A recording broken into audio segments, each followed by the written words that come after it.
ஹர ஹர சங்கர ஜய ஜய சங்கர ஹர ஹர சங்கர ஜய ஜய.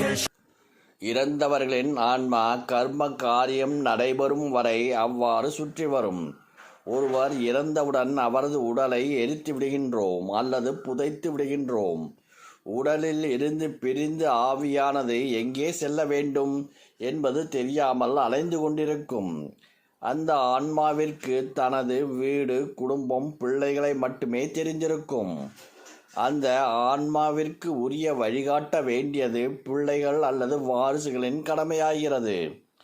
இறந்து போன தன் தந்தை தன்னை பெயரிட்டு அழைப்பது போல் அவரது வாரிசுகளே அனுபவித்து உணர்ந்திருப்பார்கள்.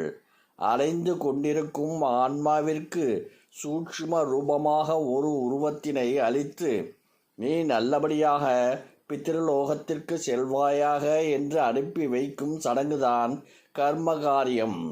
அவரவர் சம்பிரதாயப்படி 10வது நாள், 12வது நாள், 16வது நாள் என்று இந்த கர்ம காரியத்தினை நடத்துவார்கள். ஒருவர் இறந்த நாள் முதல் குறைந்தபட்சமாக 10 நாளிலிருந்து அதிகபட்சமாக 16வது நாள் என்பதற்குள் இந்த சடங்கினை செய்வார்கள். இப்படி கர்ம காரியம் என்கின்ற சடங்கு நடத்தப்படும் வரை அந்த ஆன்மாவானது தனது வீட்டினை சுற்றி வந்து கொண்டிருக்கும் என்ற கருத்தினை மறுப்பதற்கில்லை.